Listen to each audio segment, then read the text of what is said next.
Сайн байцгаана уу?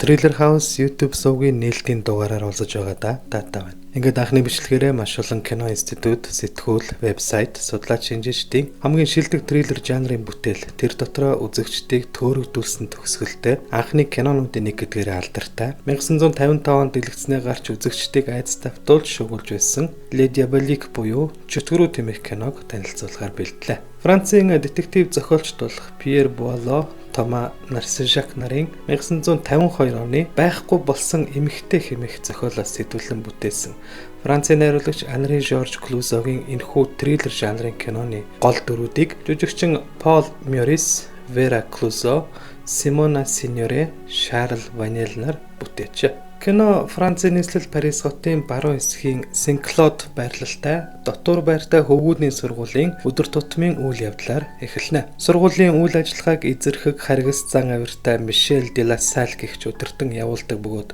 киноны эхэнд амнаас унмаар идэхийн аргагүй хамтдаа хямд төсөр хоолоор сурах хүүхдүүдийг хоололж байгааг нь түүний эхнэр нь шүүмжлэхэд олны нүдэн дээр эхнэртэй тэрхүү хоолыг хүчээр идүүлж байгаа хэсгээр түүний хэрцгий зан авирыг тодруулан харуулна. Хэдийгээр сургуулийн захирлын албыг Мишель хаштагч хууль ёсны дагуу сургуулийн эзэн нь түүний эхнэр болох зүрхний өвчтөй аймхаа эмзэг зөөлөн сэтгэлтэй Кристина багш юм а. Эхнэрийнхээ даруй төлөв аймхаа зам байдлыг ашиглан Мишель сургуулийн өөр нэг эмэгтэй багш болох Никольтой мөн гэр бүлээс гадуур харилцаатай нэгэн. Сонирхолтой нь хоёр бүсгүй бие биенээ үзэн ядахын оронд их ойр дотн харилцаатай байдаг ба үүний учир нь хоёулаа Мишелийг үзэн яддагтай холбоотой. Ингээд сурагчдтай харгас харьцаж Никольд гар хөрч Кристинаг зүрхний өвчнөөр нь доогулж доромжилдаг Мишелийн зан аашиг тесэн гэхэд яаж тэсэх үү гэсэндэ түүнээс бүр мөсөн салах төлөвлөгөөг Николь багш боловсруулах болно. Тэрээр төлөвлөгөөгөө Кристинад хэлж анхандаа эргэлзэж тэнэгэлж байсан ч эцэстээ Кристина Никольд төлөвлөгөөгөө хэрэгжүүлэхэд нь туслахаар болдог. Төлөвлөгөөний дагуу Кристина Мишелээс сална гэж сүрдүүлээд машиндаа том дөрвөлжин сагс ачаад Сен-Клодоос хэдэн зуун километрийн цаана байдаг Нью-Йорк хот дахь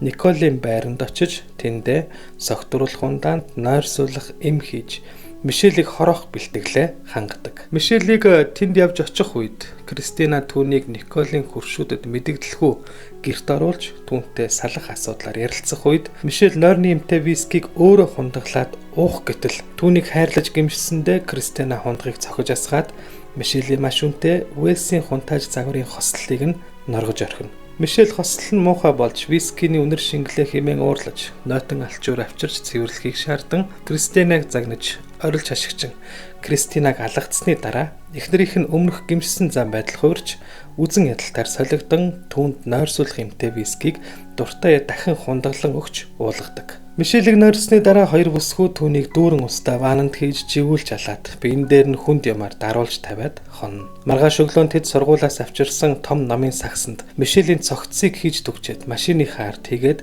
замдаа нэлээд адал явдалтайгаар шүн дунд сургуульд буцаж ирнэ. Тэгээд төлөвсөн ясаараа түүний цогцсыг огт ашигладаггүй нэлээд бохор заваан болсон дүүрэн устдаа сургуулийн усан санд хайж орхино. Тэдний бодож төлөвлснөөр цогцос хөвж гарч ирэх үед түүнийг согтуудаа усан санд живж үхсэн гэж харагдуулах зорилготой байв. Ингээд бүх зүйл төлөвлөгөөний дагуу болсон гэж бодж байтал Мишелийн цогцос хөвж гарч ирэхгүй байсан тул тэд түлхүүрээ усан санд хайсан гэх арга хэрглэж усан сангийн бүх усыг юултэл цогцос тэнд байхгүй, ор сурггүй алга болсон байлаа. Үүнийг харсан Кристина усан сангийн дэргэд ухаан алдаж унана. Төд удалгүй Мишелийн алуулах үедээ өмссөн байсан өнөөх Уэлсийн хунтааж загварын хослолыг хуурай хэм цэвэрлэгээс сургуульд авчирч өгч бүсгүүчүүдийг сандрах болно.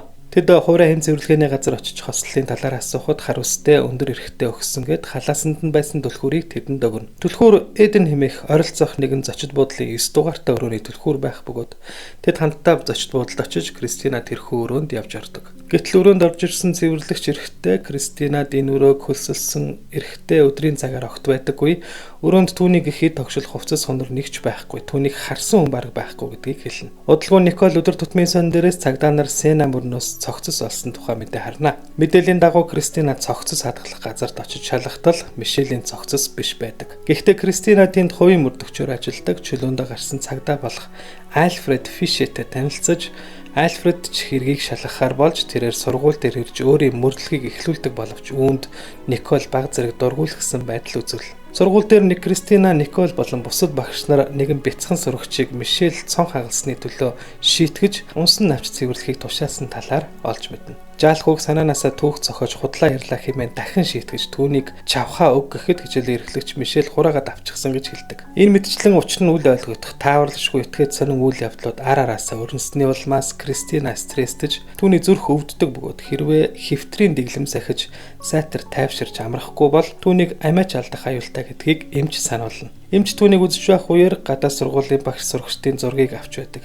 Харин зургийг угаасны дараа сурагчдын ард цонхны цаана Мишельтэй төстэй дүрс гарсан нь Никол Кристина хоёрыг улам айц давтуулж Никол Кристинаг хамтдаа сургуулаас явахыг хүсдэгч Кристинагийн бие муудсан учраас явж чадахгүй. Тэгээд ч энэ бүх үйл явдлын төгсгөлийг өөрөө л нүүр тулъя гэдгээр Николд хэлж ойлгуулснаар Никол түүнтэй салах ёс хийгээд яваад өгнө. Николыг авсны дараа мөрдөгч Альфред ирж Кристинагаас элдвийг асууж шалгаасаар бүх үннийг нь хэлүүлдэг. Гэхдээ мөрдөгч Кристинагийн хэлсэнд итгэдэггүйч усан санг шалгахаар явна. Энэ хэсгээс эхлээд киноны эдрээтэй үйл явдлын зангилаа тайлагдах тул та үзэх хэсгээ өөрөө шийдээрэй. Тэр шөнө Кристина эвгүй дуу чимээ сонсч сургуулийн хангалуудаар ямар нэг зүйл эсвэл хэн нэгнийг хайж явахдаа араас нь хүн дагаад байх шиг мэдрэмж авна.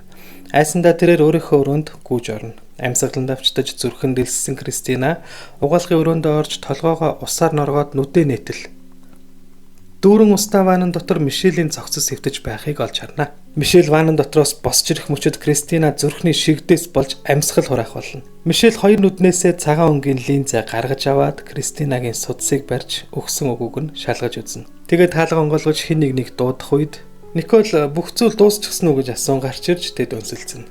Мишель хэрхэн түүнийг живүүлсэн шөнө мэдээлэлгүй ванаас гарсан. Мөн бохир усан санд ямар хэцүү байсан талаараа ярьж Мишель Никол төвгүүдийн сургуулийг зарж баяжих тухайга хэлнэ. Яг энэ үед мөрдөгч Альфред гарч ирж тэднийг 15-аас 20 жилийн ял авах болно гэдгийг хэлж баривчилдаг.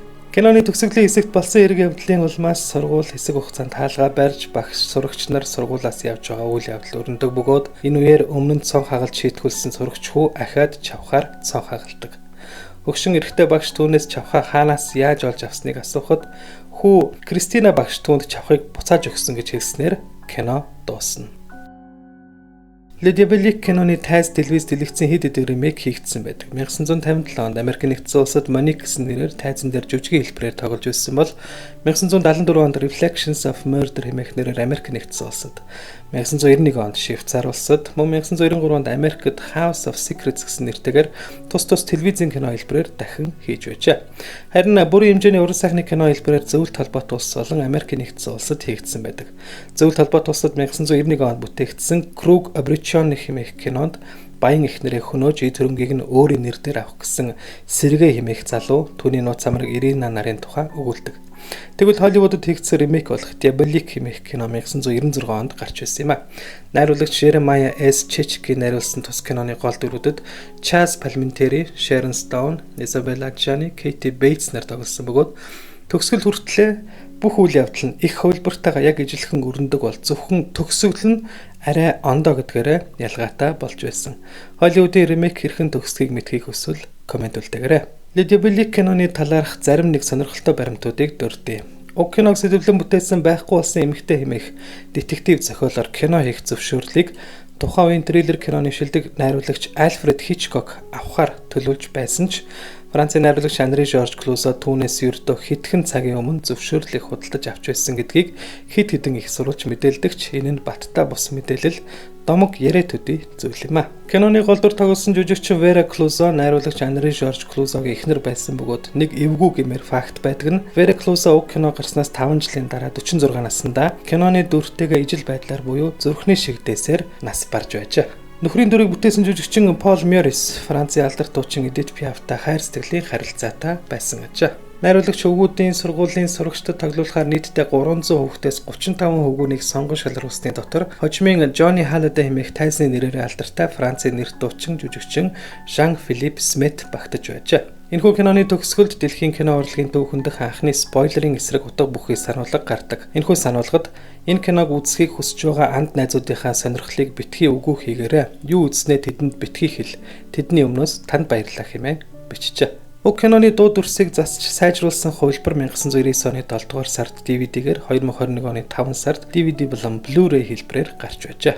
Le Diabolique кино хүний шунал, урвалт, хөшөө авалт, гэмшил, айдас зэрэг сэтгэл зүйн болон төрөлхийн олон зан чанар, мэдрэмж мэдрэхүйг харуулж, байнгын зовлон шанал дундах харилцаанаас зөвхөн сөрөг үр дүнл гарч ирдгийг киноны ээдрэтэ үйл явдлаар тодтгон гаргаж ирснээр онцлогтой ба сэтгэл зүйн триллер төрөл жанрын тулгын чулууг тавьж жишиг тогтоосон гэгддэг тус киноны таамаглашгүй гинтийн бас аимшигтай төгсгөлийн эсгийг кино урлагийн түүхэндх шилдэг төгсгөлүүдийн нэг гэж онцолдог. Мөн киноны төгсгөлд жаалхуу Кристина багшаас чавхаа эргүүлж авсан гэж хэлдэг нь Кристина хувийн мөрдөгчтэй хувилдан хамтарч өөрийгөө үхсэн болж харагдуулсан. Яг үнэндээ тэр амьд байгаа гэдгийг харуулсан гэж үздэг онол таамаглалууд ч мөн байдаг. Үзэгч та юу гэж бодож байна? Кристина үхсэн болов уу? Эсвэл амьд үлдсэн үү? Энэ талаар комент үлдээж, таалагдсан бол лайк дарч манай сувгийг subscribe хийж биднийг дэмжээрэй. Хүлээн авч үзсэнд баярлалаа.